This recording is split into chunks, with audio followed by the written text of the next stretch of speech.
চরম ঠান্ডা। এখন আমরা মিরিকে, এখানে এত ঠান্ডা, এখনো পর্যন্ত মানে মেন পিক পয়েন্টে যায়নি ঠান্ডা, সেখানে কি হবে জানি না। ওরে বাবা, আমার ইচ্ছা হচ্ছে টুপিটা পরে নিই, তারপরে মনে হলো যে ফ্যাশনটা নষ্ট হয়ে যাচ্ছে, তাই আমি টুপিটাও পরছি না। আমি পাক্কা পরের দিন দুটো সোয়েটার পরে বেরোবো। তো আমরা এখন যাচ্ছি ব্রেকফাস্ট করতে, মেরিক লেকটা ঘোরার পর তারপর আমরা এখন যাচ্ছি ব্রেকফাস্ট করতে। ব্রেকফাস্ট এখানেই কোথাও বলছে এটা পার্ক হোটেলে করবে। তো তোমাদের আমরা প্রথমে যখন শিলিগুড়িতে ছিলাম প্রচণ্ড ঠান্ডা, কম লাগছিল, এখানে এসে পুরো টেম্পারেচার ডিফারেন্স, প্রচণ্ড ঠান্ডা লাগছে। মানে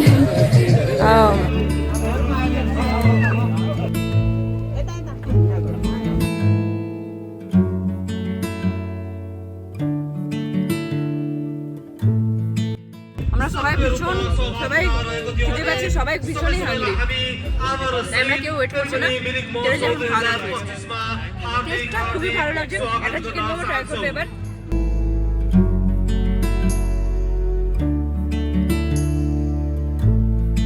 এখন আমরা সেখানে ম্যাগি, মোমো, কফি এগুলো খেয়ে দিয়ে এসেছি গোপালধারা টি স্টলে। এখানে আমরা একটু ঘোরাঘুরি করব, চা বাগানে যাব, আর সেখান থেকে আমরা তুলব কাঁচা চা পাতা। ইচ্ছে আছে যদি সেরকম সিচুয়েশান হয়, ছোটোখাটো যদি টি প্ল্যান্ট পাই তো আমি সেটাকে উঠিয়ে নিয়ে যাব, কারণ আমার ইচ্ছে আছে একটা নিয়ে যাওয়ার।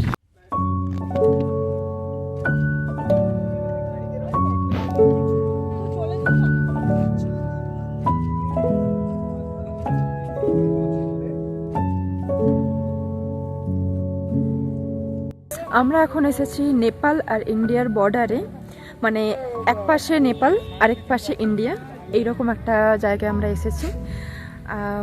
এই ফার্স্ট টাইম আমরা কোনো, মানে মেনলি আমি কোনো আলাদা কান্ট্রিতে পা রাখলাম, যেটা কোনো ব্যাপার না, তবু যাই হোক। তো তোমরা একটু ভিউটা এনজয় করো। এখন আমরা এসেছি লেপচা জগৎ, যেখানে আমরা আপাতত দেখতে পাচ্ছি পাইন ট্রি ফরেস্ট। আর এখানে সত্যি কথা বলতে আজকে আমরা যখন এসেছি, এখানে বেশিরভাগটাই এরকমই ওয়েদার থাকে, তার উপর আবার আজকে একটু বেশি কুয়াশা হয়ে আছে, মেঘলা হয়ে আছে, সেই কারণে আমরা খুব একটা ভালোভাবে দেখতে পাচ্ছি না। হয়তো ক্যামেরাতে আমি তোমাদেরকে ভালোভাবে দেখাতে পারবো না, তবুও দেখানোর চেষ্টা করছি। সত্যি ভিউটা খুব সুন্দর লাগছে, চারদিকে জাস্ট কতটা বড় বড় গাছ, একবার লক্ষ্য করো, এতটা বড় বড় গাছ। তো আমাদের মোটামুটি আজকের মতো ঘোরা কমপ্লিট। এখন আমরা যাচ্ছি আমাদের হোমস্টেতে। কমপ্লিট নয়, ও এখনো আছে না, কমপ্লিট তো। তাহলে এখনো আমরা আমাদের হোমস্টেতে যাব। এত ঘোরাঘুরি এত কিছু হলো, এখনো পর্যন্ত আমরা আমাদের হোমস্টের মুখটা পর্যন্ত দেখিনি। এরপরে যাব, লাঞ্চ করবো, একটু রেস্ট নেব, মেবি কালকে সকাল সকাল আবার বেরোবো কোথাও না কোথাও ঘুরতে।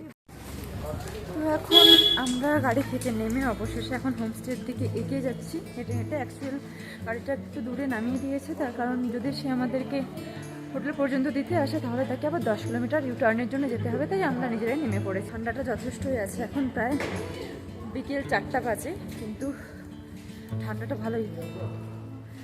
এখান থেকে ধোঁয়াটা দেখা যাচ্ছে না, বাট রিয়েলি মানে নিঃশ্বাসের সঙ্গেও ধোঁয়া বেরিয়ে যাচ্ছে।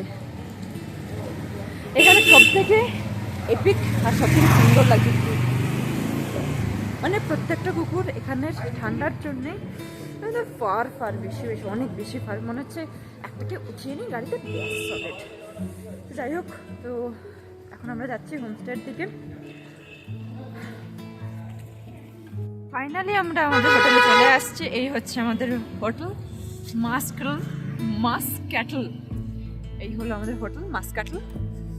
তো এবার আমরা ঢুকবো, সো লেটস গো।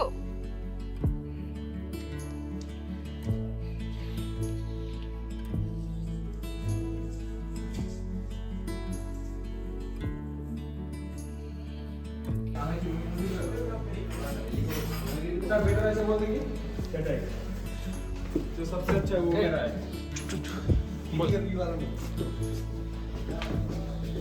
দারুণ। অবশেষে আমরা আমাদের রুমে এলাম, আর এই ছিল আমাদের রুম আর বিছানা। আমি আর কিছু জানি, এবারে আমি ঘুমোবো। তো ঘুম থেকে উঠে তোমাদের সঙ্গে দেখা হবে, টাটা। এখন বাজে প্রায় রাত 8টা, আর এখন আমরা বেরিয়েছি কিছু খাবার খুঁজতে। মানে আমরা দুপুরবেলা বলা ভুল, সন্ধ্যাবেলা এখান থেকেই থুকপা অ্যান্ড আর ভাত নিয়ে গেছিলাম। কিন্তু ভাতটা খেতে পারিনি আমরা, কোনোরকমভাবে তরকারিগুলো খেয়ে নিয়েছিলাম আর থুকপাটা খেয়েছিলাম, কারণ ভাতটা সত্যি অন্যরকম ছিল, খারাপ বলবো না। তো আমরা এখন আবার নতুন কোনো রেস্টুরেন্টের খোঁজে আছি, যদি সেখানে কোনো ভালো খাবার দাবার পাওয়া যায়।